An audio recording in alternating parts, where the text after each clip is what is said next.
Hello and good morning, everyone. Good morning. Before starting with our introduction, I would like to thank a few key people for helping making this wonderful event happen. Mike O'Rear, our moderator, Johnny Belew, Roberta Richardson, the Village School for donating these fabulous chairs that you're sitting on today, the entire team at Counts Brothers Music, and you in the audience for showing up today. Mike has worn the hat of artist, publisher, manager, and venue owner and promoter. Over the course of his career, his depth of knowledge and genuine interest in those he works with still continues today. As an artist, he continues to work with the Skylighters, a group that started 64 years ago in 1961. As a publisher for Muscle Shoals Sound, he developed international co-publishing agreements worldwide. As an independent publisher, he has cuts on Darren Norwood, Michael White, Garth Brooks, Trace Atkins, Brian White, John Michael Montgomery, Gretchen Wilson, and Merle Haggard. Today, he still manages music publishing companies, Mike's Amusements Incorporated, a jukebox and gaming company, and TSK Tech, an ATM company. So, without further ado, let's give a warm welcome to Mike O'Rear. Y'all don't get quiet just because we're getting up here. I know there's a bunch of musicians in the house. Y'all are never quiet. What a great crowd. Thank y'all for coming out today. Thanks for Counts Brothers and everybody involved in making this happen. What an honor to sit down with Mike O'Rear. Billy and I have talked about this for years, and Ronnie and Travis, so many people that Mike had such an influence on the music business here. He's done some, as Julia said, worn so many hats and everything, but Travis and Ronnie have told me so many stories, and Bob, about when they were recording here. Don't tell any of it. Ronnie said he had already called the 9 and the 1 for the law for the stories that are going to be told today. But Mike, I know you said you'd been kind of loved music all your life. Tell us how you got started and everything. The music part of it, well, I don't know. I won't get this out front because I don't want anybody putting it in the newspaper that I was a gambler, pretty much. From the time I was 7 or 8 years old, I was always good at mumble peg, shooting marbles, all that kind of stuff. And so when I was really young, I asked the guy that run the rolling store in our little old town, I said, his name was Mr. Pig. I said, Mr. Pig, I heard that you was a poker player. Can you show me something about cards? He said, son, there ain't but one guy in southern Tennessee that can show you anything about gambling. He said, that's Mr. Shanny Roy up on Rockdale Hill.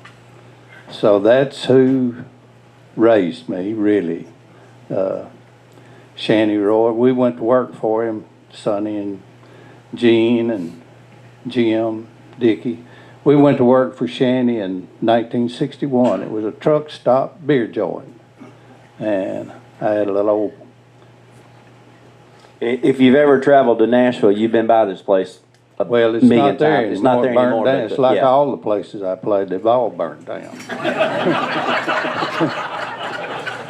I remember when we first started up there on the hill, though, I had a silver tone amp, and I don't know whether it had an 8 or a 12 in it, and it had 2 inputs. And so the microphone went in one of them, and my guitar went in the other.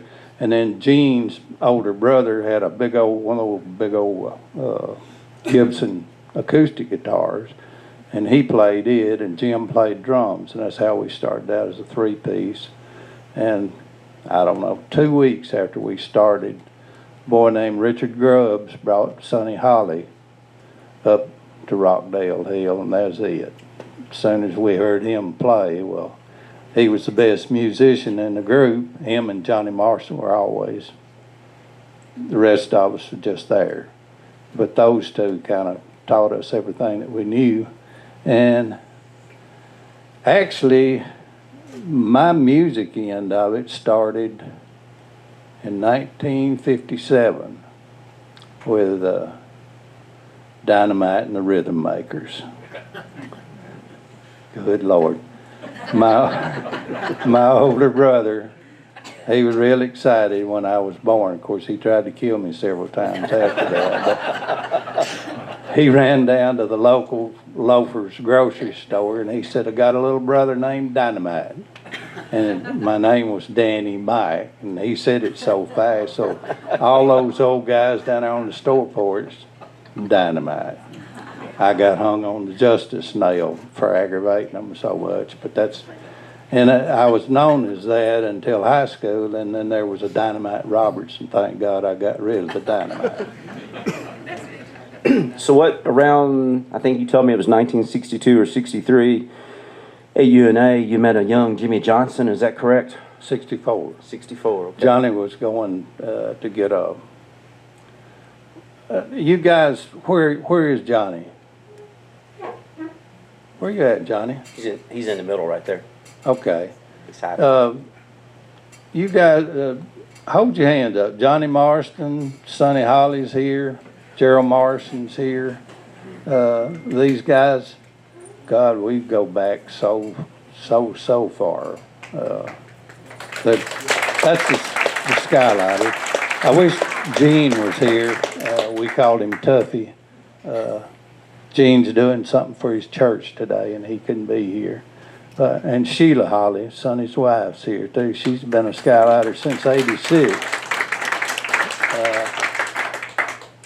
I don't know where we're at.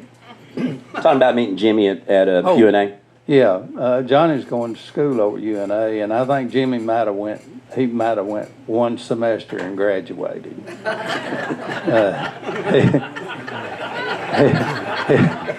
He told me, I met him over there. Johnny and Jimmy was in the same, y'all were in the same dormitory, weren't you? Yeah, well, we went over there all about half cooked after one of those shows, and Jimmy was there, and of course, we just hit it off immediately, and started talking about the music, and that was probably, it was 64, and he said, look, Dan Penn told me, he said, don't have a plan B, have a plan A, and if you have a plan B, A won't never work. So he said, I'm leaving, I'm fixing to go over and go to work for Rick Hall. And if you want to, come over there on the weekend. I'll cut something on y'all. And so that was it wasn't our first recording down here. We recorded over in Dexter, his uncle's garage, one microphone. And I'm going to tell you that some of that stuff we did then was better than all the other stuff that we did with a whole bunch of tracks. Oh, and I got some CDs up here. How many people have got a CD player in their car or at home? They're so obsolete, and these are too. We made this 14, 15 years ago, and it's called 50 Years in the Making. So we were still young guys then. And it's got misprints on it. I always was a stickler for wanting publishers and writers and stuff to get their credits right. And this says that Bill Moore wrote a song for Michael Rear Publishing. He did not. Tree wrote that. And I don't remember. I told you, I think, Billy, who Bill Moore's co-writer was on that. I'm giving up parties. It was one of the first. You can find those couple of first singles that we had. That one's Cut It Fame. And I think they were like $600 and something. Wow. Back then. Travis has probably got 3 or 4 of them. He probably, yeah, exactly. Yeah. Well, I hadn't got one. It's Crockett Records, and the guy that did the engineering and produced the record, his name was Keaton. Junior Keaton. He was a TV repairman, and he took a barn, a cow barn, and he took one side of it, and down where he had the stalls, he fixed booths in those stalls where you had separation in there. And we went in and we had two other guys with us. We had Bud Sawyer, who had played with everybody, played with the old Benny Goodman band. He married a girl from Lawrenceburg, is how he wound up in Lawrenceburg. And what was the trumpet player's name that played with Bud on that first record? Johnny, what's his name? Teddy Boy Garrison. Yeah, Teddy Boy, and anyway, he played on that record, and it's still a good record. I'm proud of that. They said Junior the chickens used to get into the reverb. No, well, the chicken, Ronnie told the story out here at Wishbone one day. The chicken got Rick had a underground. Yeah, I shared that yesterday. He had an underground echo chamber, and Ronnie and them was out there fixing to do something. The chicken got in the echo chamber. Rick got pissed at everybody because he thought the horn players was goofing off. Yeah. I also heard that Rick got stuck in there during one of the floods. That him and the Sherrill guy went in maybe a boat or a canoe to check on the studio, and the door shut, and then the water kept it shut, and Rick was in there, and took a while to get him out. But somewhere around this time, you met Norman Ballantyne. Yeah. I came down, met Norman and his cousin Clifford, and a boy named Jerry Hart from down at Waterloo on a Sunday afternoon at the Rancho. And that was probably late '63, and we had already played. We played for Shanny, '61, part of '62. Went to the Honey Club in Pulaski, played '62, and then Arnold Long came and approached us. He opened a club called the Sugar Shack, and we went down there and opened Sugar Shack in '63. And if there wasn't anybody wanted any trouble, Arnold would just start a fight himself. But we worked there for him '63, and then I went down there and met Norman tail end of '63, and he said, "You boys want to come down there and work, I'll give you whatever you make." I said, "Nope, we don't want to do that anymore. We want a salary." And so we settled on a number, a salary. And I said, if we can make it part of the deal, I want to, whenever we can make big money at universities playing, not sorority parties, but fraternity parties, or military bases, and make good money, can we have off? And he said, that'd be great. He said, y'all can have off. You can make your big money on the weekends, and you can come back next week. So we set it up where we would play 3 nights a week, Wednesday, Friday, and Saturday, and then if we got an opportunity to go out. But I learned a great lesson from Norman. He was really a tuned-in guy, and he taught me a lot of stuff. When we'd go off and do those shows, he'd bring a national act in. Most of them coming from Ray Brown in Memphis, or Donnie Dortch and Betty Crutcher from Memphis. And he'd have a big weekend. We'd have a good weekend. He'd have a big weekend. But he taught me how to do that. And so... So he was instrumental in teaching you how to book bands, correct? Yeah, and I started that in '64. And when we play a military base or even in clubs, I'd call up Ray, or Alan Lawler was the main guy. I had it over there, and we'd book a band in. We'd be the opener for the headliner, but we always made about as much money as they did. It was a good setup. And I remember 64, maybe 63 or 64. My mom was working in a shirt factory or a pants factory one. My dad was pressing out concrete blocks. And you remember how good it was back in the early 60s.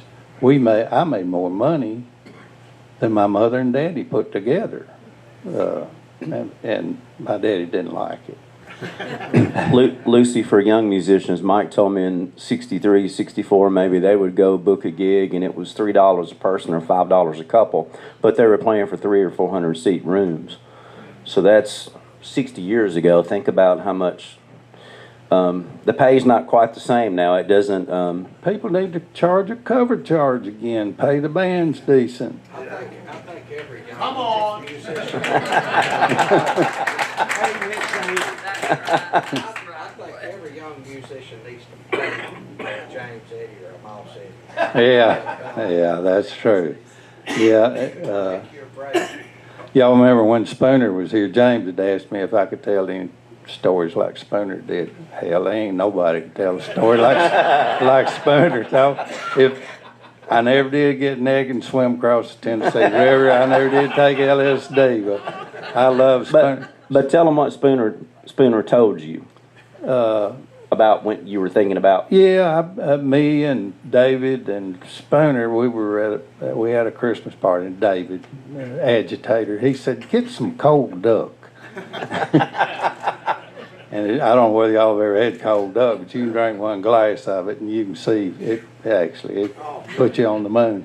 Well, anyway, me and David and Spooner, I don't know whether David participated or not. Me and Spooner had a left-handed cigarette and a couple of glasses of cold duck. And we went up, instead of staying at Broadway, we went up to David's office up at Sound. And I told Spooner, I said, man, I'm having a hard time with this. I said, I don't know. I said, I've been thinking about skipping. I've always been good at gambling. I've always made a good living at gambling. And I'm not making a whole lot in the music business. I'm thinking about giving it up. Spooner said, don't quit. It'll come to you. Stay with it. And he kept me from giving up music. He just he said, don't quit. He might have been talking about speed. Yeah, he could have. But anyway, I love Spooner. He's a dear friend. Our agitator on the front row here, we'll have to mention this because Mike told me the first time he met Billy Lawson, his daddy had come into the beer joint, and Mike found he had a kid in the car and kind of scolded him for it. And he said he went out and Billy was sitting there and he had a guitar that had 4 strings on it. And I said, what'd he do? And he said he wore it out. Yeah. So Mike he didn't have any extra strings, but he went back in and got the 2 strings that Billy needed and put it on there. And Took him off his guitar. yeah, that's what I'm saying. And My daddy's saying was if they had to feed me, they'd bring me back. so there was as I said, the state line was such a big part of, and when we say state line now, we're talking about Highway 13, because some people get confused, I guess, with the minor hill and Well, everything. it went all the way up. Musicians from down here were going to Minor Hill. They were going up as far as the Honey Club in Pulaski, Tennessee. I remember the first time we ever worked for Norman, we worked one night for him. We went in the old 64 Club up in Waynesboro, Tennessee, and we was pulling a little old trailer, and I had pulled up kind of to the front door, and I said, asked somebody that was standing out there, I said, where do I need to park this trailer? And about that time, a guy came out and started running down the side of the building, and of course I wasn't paying a whole lot of attention until the next guy came out and started shooting at him, and the bullets were ricocheting off that wall down there, and it was Norman. I was so excited. They had a big old drop-off beside the club there at 64. I like to drove off the embankment there. And so we worked one night. It was Norman,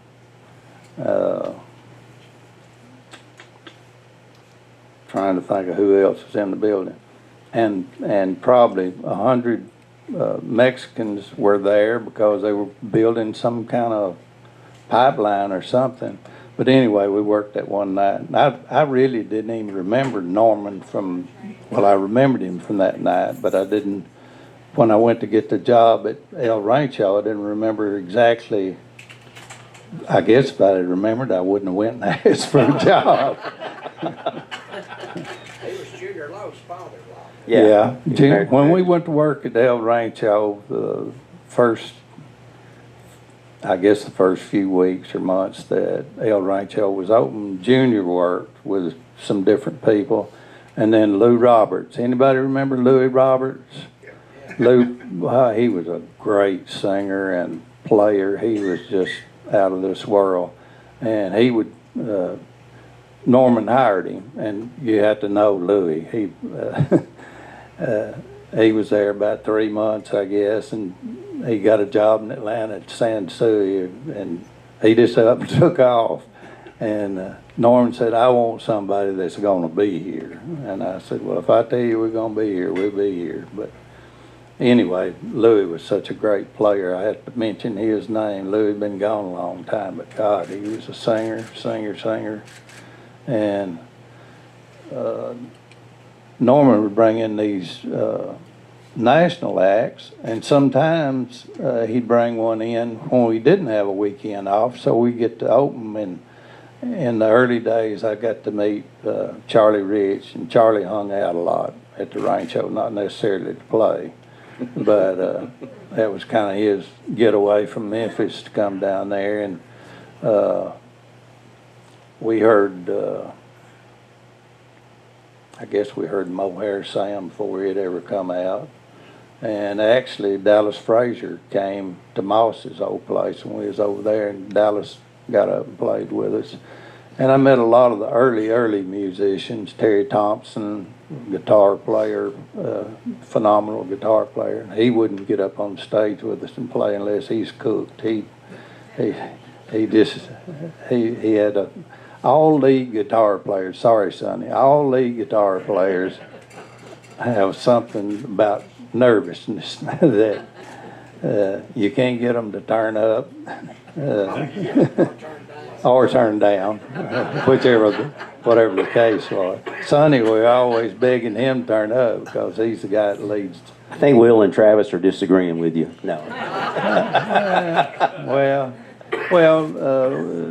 It ain't never gonna be loud enough for Travis. well, that's true. Travis is like me, should have got a hearing aids 15 years ago. Hey, Rod. One of the guys that was a bartender, a while ago, his wife said he hadn't got his hearing aids. We're going to sit close to the front. But through Norman Ballantyne, you told me that a lot of people have went on to say if there wouldn't have been an Arthur Alexander, there would not have been a Muscle Shoals. So you met Arthur early on, correct? Yeah. It's probably... my oldest daughter was born in '64, so I'm going to say probably early '64. Might even been the tail end of '63. We went to work for Norman, and we worked at El Rancho, and it was a great club. And he built a black club across the street called the Hideaway, and a lot of times I got to be real close to Norman, and a lot of times when we get through, we got through at 12 o'clock, and me and him would go across the street to the black club, and Arthur and his cousin Frank would be over there, and every once in a while. Tell them about Frank's management outfit. Yeah, Arthur said the first time I met Arthur, he said, "This is my manager." It was Frank. And he had on a white T-shirt and it had a big old hole right here, and he had a ballpoint pen clipped in that hole. And he said, "Yeah." Norman said, "Bring your guitar," and so I carried a guitar over there and didn't even have it hooked up, but we'd sit around, and that's kind of how I got to know him. And then he said, "I want y'all to play with Arthur." Well, we played. And to this day, I don't know where the Ebony Club was. I don't even know whether it still exists. But that was the first thing that we actually played as a band with him. And we hauled a B3 upstairs that you could, probably wasn't that wide. We hauled that B3 everywhere we went for 10 years. And we got up there, and the place was just packed, and everybody was baked, and it was really funny. Arthur got up and sang about 6 songs and left. We had to finish the night. Y'all remember? It was crazy, you know. I remember High Heel Sneakers, Tommy Tucker, and then we get through with that song. About the time we'd start to go to the next song, somebody'd holler, "Play Sneakers again." So that was the big song of that day. But anyway, he was. A lot of people said Arthur was a big guy, but he was a real gentle guy too. He was soft-spoken and just a good guy. So let's kind of move forward and talk about when you ended up over at Muscle Shoals Sound Studio with David Hood and got into the publishing business over there. Yeah, Jimmy approached me 60. Listen. Somewhere in the 60s. I said, Billy, be my fact checker. All right, so this is how I am. I'm 10 years off, one way or the other sometimes. Well, this was... So it could be 2015 or 2035, right? Right. Jimmy came up there. I was running 13 then. And I have to mention Bobby Joe Stoltz. Who in the world would take a going business and tell a guy, "You want this place?" I said, I don't know, Bobby. I said, I don't have enough money to buy anything, stock or anything. He said, "Who the hell said anything about money?" And I said, "What?" He said, "If you want it, I'm going to get Gene to come to the package store. It's yours." And that's how I got in the club business. I mean, that quick. He was just a great guy, and who'd do that today? Who'd take a going business and just hand it to somebody? So, Hey, I know it ain't got nothing to do with music, but tell them about the time Bobby Joe, the show I got it first, it was about him locking Arthur and Larry Moore at Ray Beasley up at the Cougar. yeah. Yeah, when I first started running 13, it was a public club, and we were up there doing something, working on something, and we had several different guys that was kind of home base for them. Fuzz Seago and Ray Beasley and Larry Moore. Yeah, Larry Moore. We called him Lie Moore. And of course, they had a tendency to overdrink a little bit. And Bobby Joe got aggravated at them about something. And so he said, "Look," he opened the cooler door. He said, "Y'all go in here." He went in there and closed the door. And about an hour later, I said, "God, Bobby," I said, "They're going to freeze to death in there." And I went over there and opened the door. And it's all sitting in there with a beer. Said, "Close the door." They had a private club in a club. Right. Yeah, anyway, I wanted to mention Bobby because Bobby is just so good to me. And even though we were doing good in the music business, I kind of had to make that decision whether I was going to be playing music from then on. That's like late '71, and we had some great players in the band down through the years. I need to mention that Dickie Mayberry was our first original keyboard player, and great guy. And Dickie's been gone a long time. Same thing. Drummer was Jim Messer was the original drummer. Second drummer was Eric Dorflanger, great drummer. Roger said he was one of the best young drummers he ever saw anywhere. And that's saying something for Roger to kind of talk about Eric being such a good drummer because him and Bebop were real tight. And he put a lot of faith in what Bebop could do.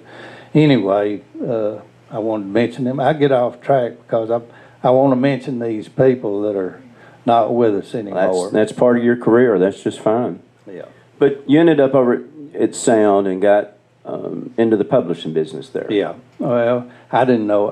When Jimmy came up there and he said, I want you to consider coming and running our publishing company. Of course, I'd been hanging out down there since they made the move from Rick over to 3614. And actually, before that, Jimmy said, right when they moved over there, Jimmy said, I want y'all to come down here and cut something. I think it was kind of slow when they first moved, and they had a lot of time. And we went, and at that time, we had Donnie Strigley as a lead guitar player. Sonny was so good, he went on and played with Ronnie Allen, the Live It Up Boys, and they had a hit record called Juvenile Delinquent.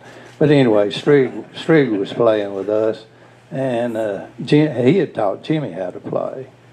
And so we got down to the studio, and Jimmy was going to play rhythm, so I was out. I volunteered out. I said, I'll step out. So they kept Eric and John and Gene as vocalists. Barry played piano. I don't know whether he played, seemed like he played piano or Wurlitzer. And Jimmy and Eric played drums, John played bass. We cut about 3 or 4 songs, and to this day, that was 69, and to this day, I don't know whatever happened to them tapes. And I'd say, Jimmy, where's so-and-so, where's so-and-so? He said, it's in the vault. Where was the vault? I think if something was good enough, it got put on radio or got promoted and put out. If it wasn't good enough, it went in the vault. But anyway, that's kind of how I started over there. And I said, Jimmy, I don't know anything about publishing. He said, that's what we want. He said, we want somebody that can start from scratch. And he said, I'll help you, and take this book, this business of music. He said, that needs to be your Bible. And so I went to work, and a girl named Johnny Rhodes, Ralph Rhodes' wife, I don't know whether Ralph or Johnny, either one, are still living. But Johnny didn't get off at 5:30 in the evening, and I was Jimmy's secretary, phone answerer, coffee maker, everything right on the front end. And Johnny would get off at 5:30, and she'd come in, and we would start. We had to build those catalogs back. We had Cotillion, which was a co-entity company with Atlantic Records. We had those songs, Smith Perkins Smith songs, great songs. And then we just started from scratch. We had some titles of songs, George Soule songs, Philip Mitchell songs. Anyway, we built that catalog back up. We did lyric sheets and all that kind of stuff. So we'd work. I'd start at 9 in the morning and get through about, Johnny go home about 10 or 10:30, and so I got a divorce. I was never home for, David can remember those days, because a lot of times they wouldn't get in till either 10 or 2, but I usually get there at 9 o'clock in the morning. A lot of times I wouldn't leave, like me and Jerry, probably me and Jerry's the last ones to leave the building, because he'd be scrapping up what had been done in the day, and Steve sometimes too. And I don't even know. Jimmy was he was such a sharp guy. You wouldn't believe, when he was young, man, he knew a little something about everything. And he would start stuff that you would never dream of. I remember we went to Birmingham one time. I don't remember for what, but we'd start dream talking coming back up the road in that old blue Eldorado. And we were supposed to get off at Moulton. We got off at Franklin, Tennessee.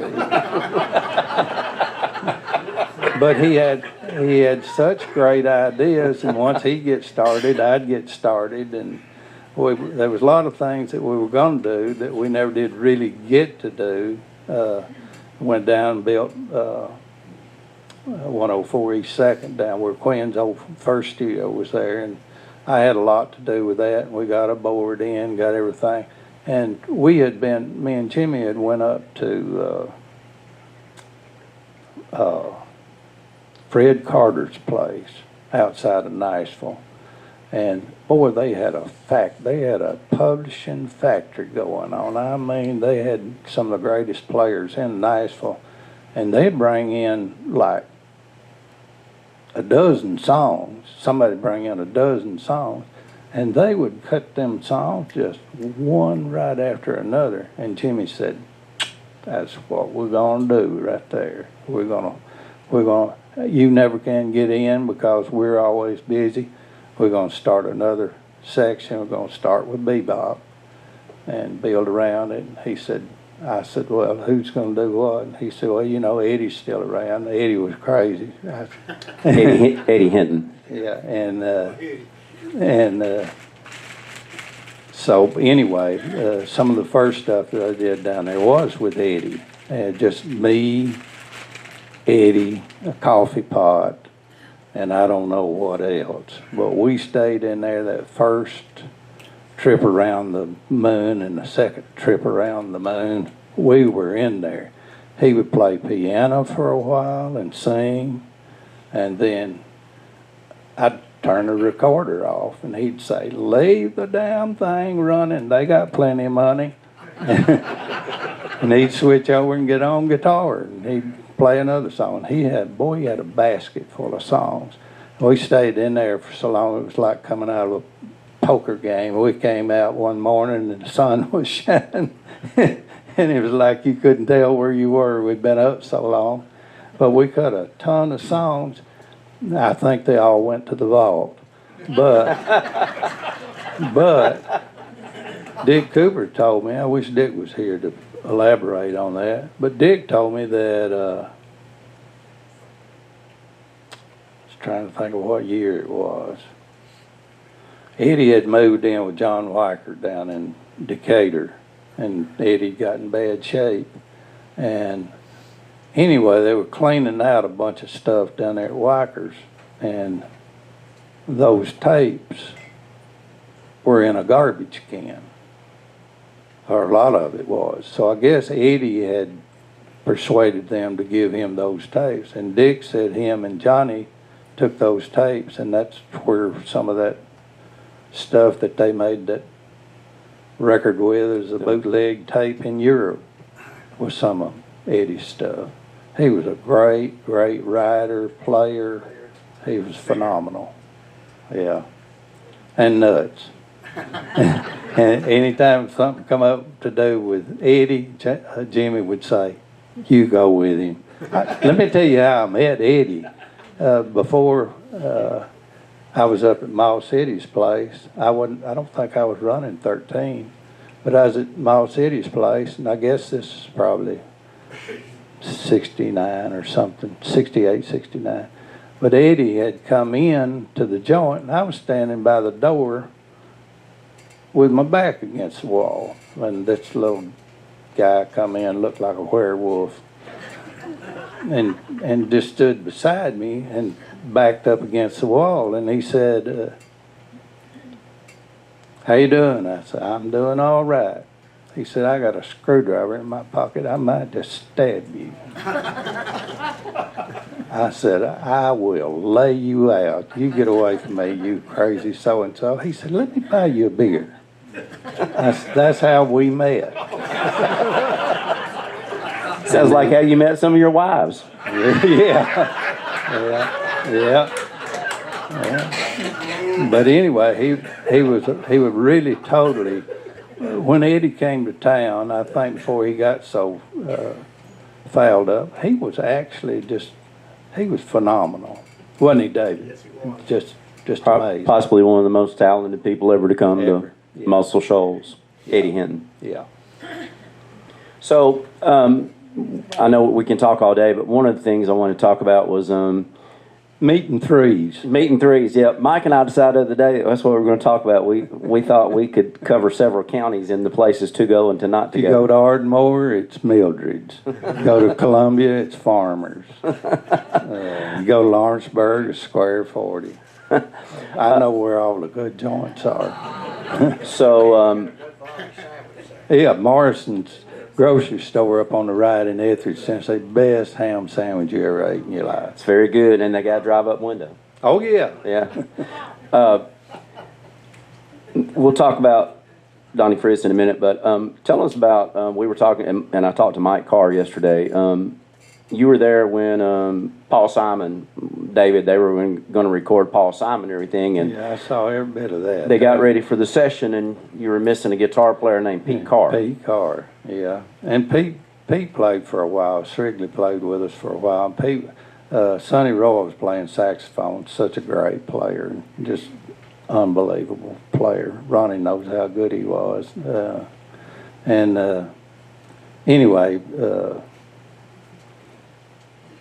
Sonny looked at me and he said, "Look," well, he had a speech impediment. He said, I got a buddy over at Broadway. His name is Beaver."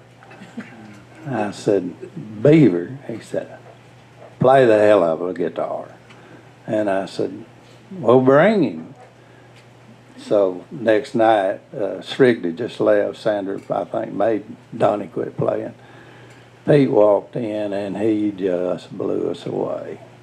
He played for about 6 months, I guess, and then he got real busy. He'd been playing out Broadway with Sonny, and Sonny had a horn section at that time too, that Charles Rose was a part of. Mm-hmm. Before he went with Ronnie. Yeah. And he said, Pete said, "I'm just so busy," and he said, and they've asked me to start doing stuff up at Sound.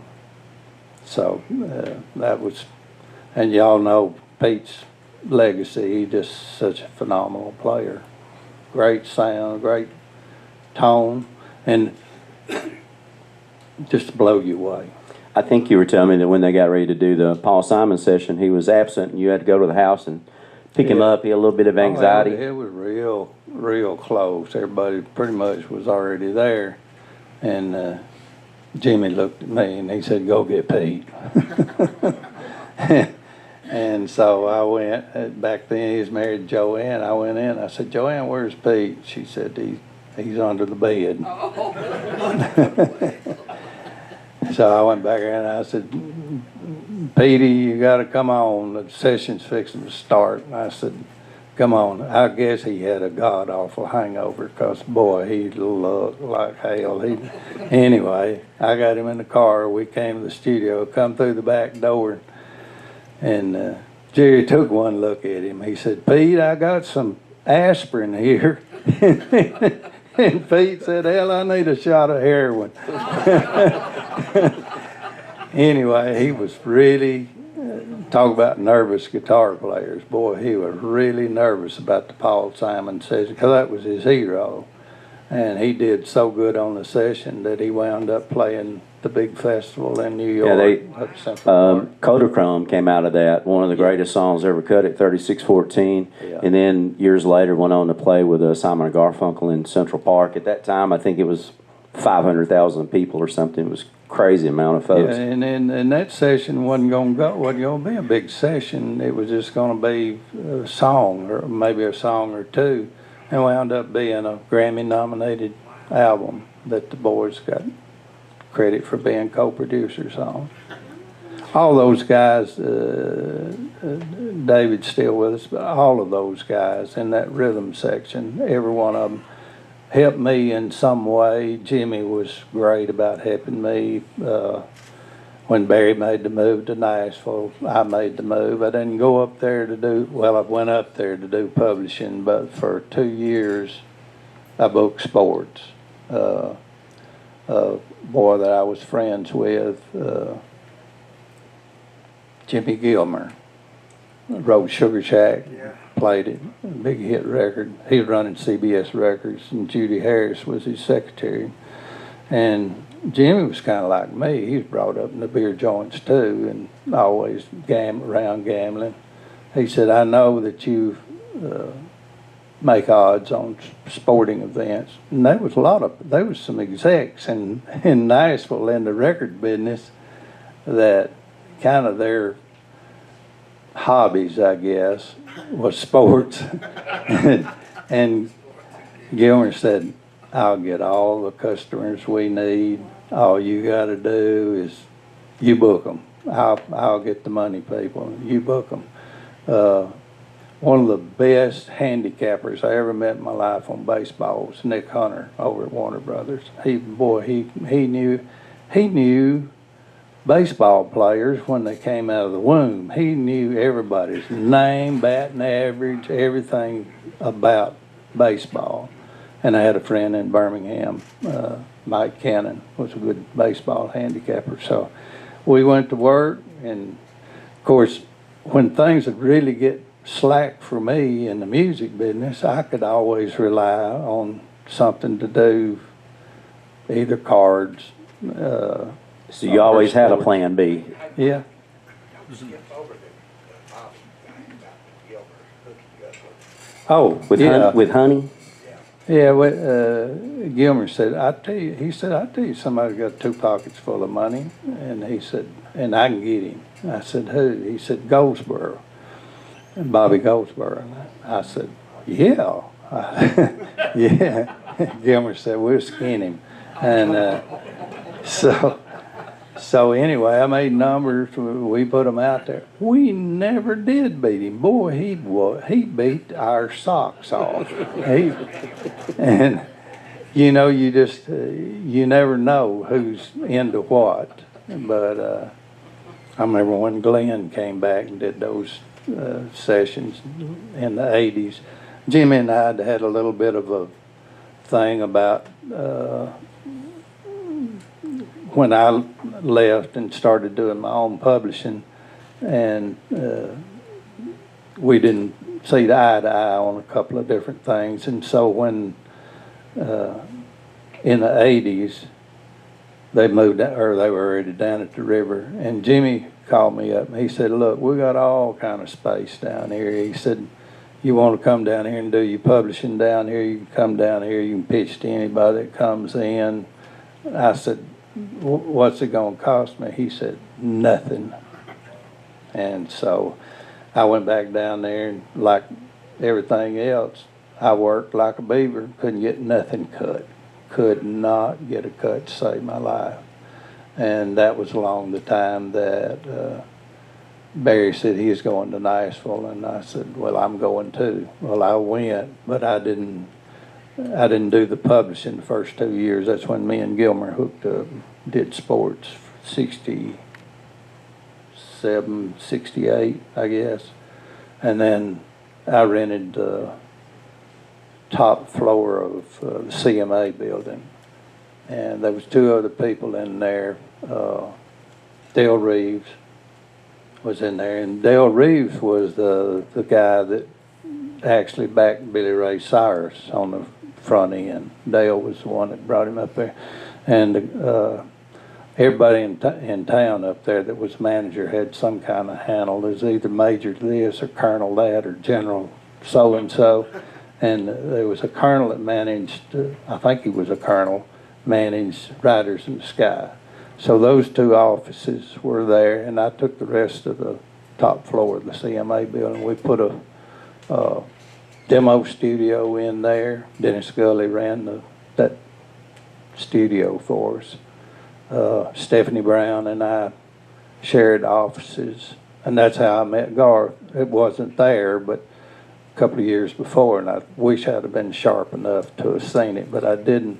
Stephanie called me and said she was in a little old building down on the corner where Mercury is now, or it may not be there now. Who knows? It's a condo probably. But she said, there's somebody I want you to meet. Come down here. Well, it was the old Wilburn Brothers building, and her offices were upstairs, and I swear I could not stand up straight. When you stand up, your head would be against the ceiling. It was Stephanie, a little bit of short woman, so it was fine with her. So I went down there, and she had been friends with Garth and Sandy, Garth's first wife, and actually they lived in the house that Stephanie had just north of Nashville. And so that's how I met Garth then. But I wouldn't, and he was looking for a deal, couldn't get a deal, didn't have anybody backing him. I think he was selling boots or something, hats or boots or something. But anyway, Garth Brooks, Billy Lawson, Mac McAnally.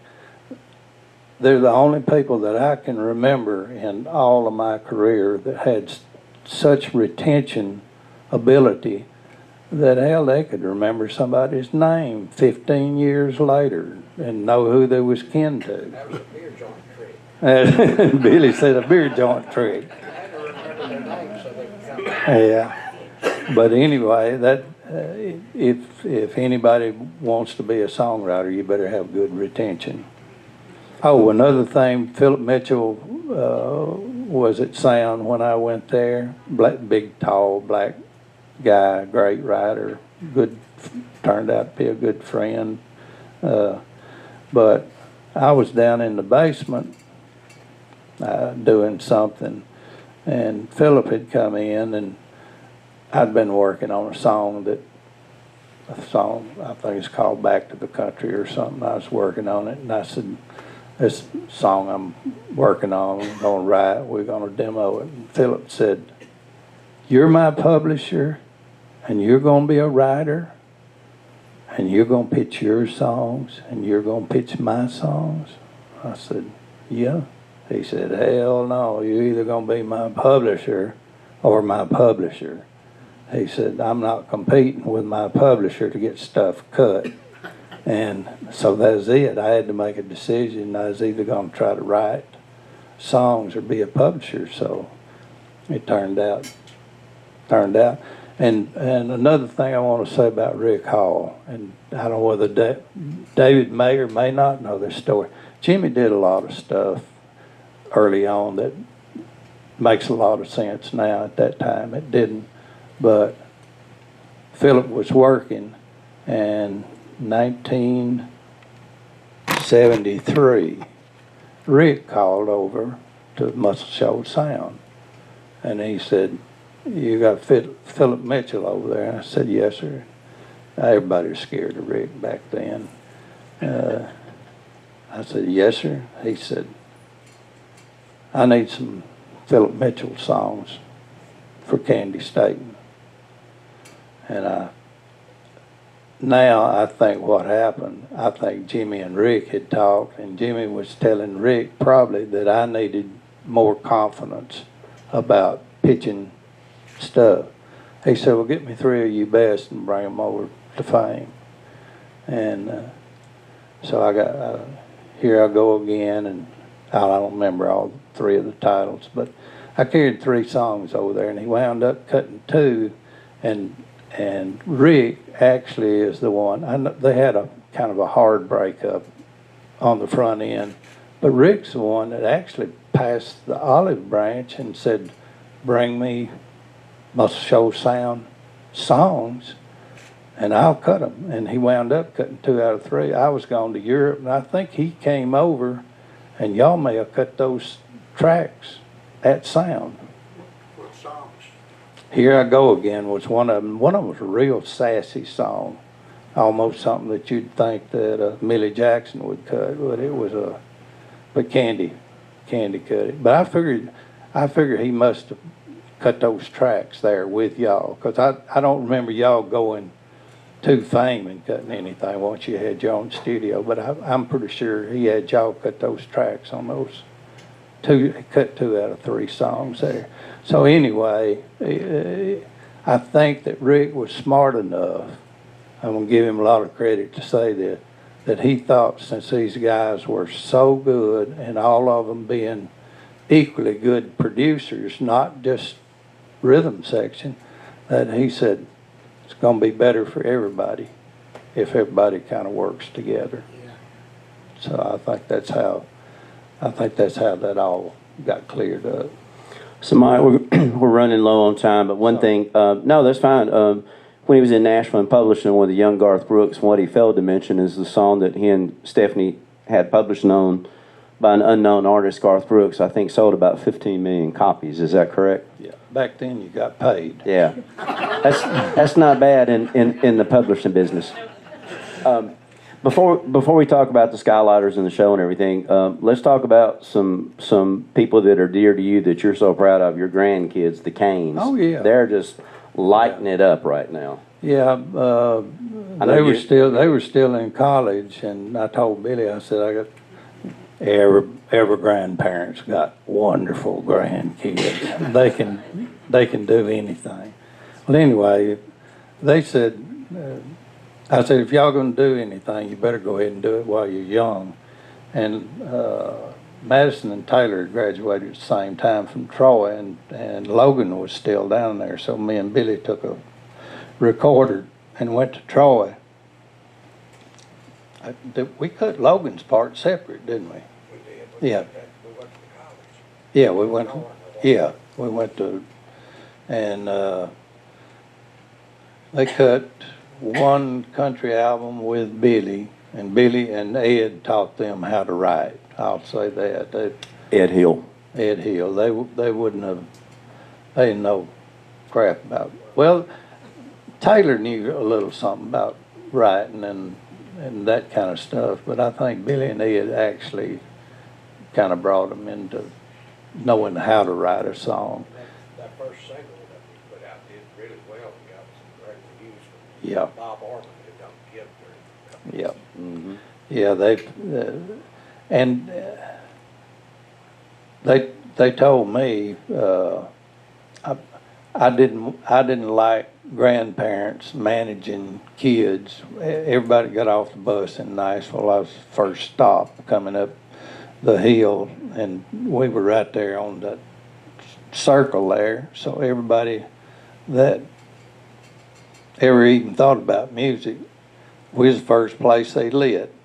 You know, they'd come through the front door and come up stairs, and they wrote a song about chicken laying an egg. I mean, it was so awful. It was unbelievable. The kind of stuff we was getting. The grandkids are big Christian artists. Yeah. The Kane, they're Christian artists, and they started out in country. That I think because they had been on stage all their life as Christian, growing up under parents that were both ministers, that they thought, we want to get away from this and do something different.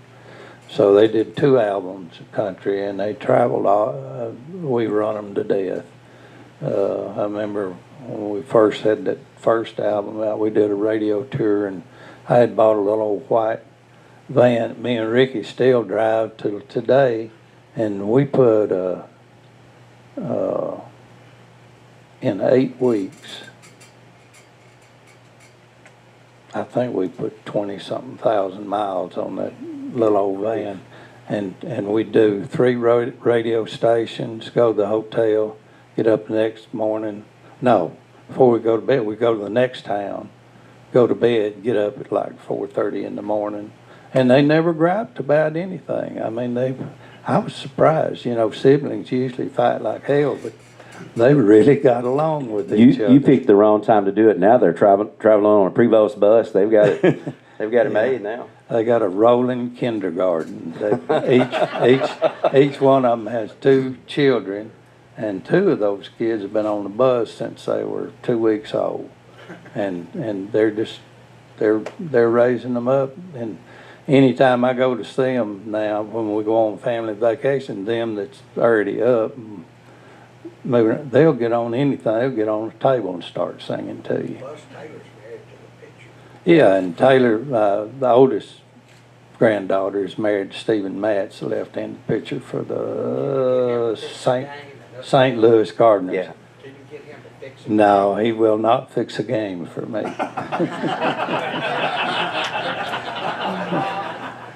Stephen's a great person. Does a lot of charity work. Check out his grandkids, the Canes. So I guess we'll wrap it up. But let's talk about you guys are. I think you're having a birthday this week, celebrating, and also the Skylighter is going to be at Champy's on Saturday night. Correct? Yeah, I'd love for anybody to come that can come.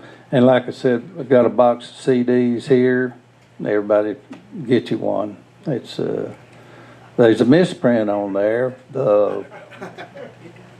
One of the songs, I think, Rick was really smart.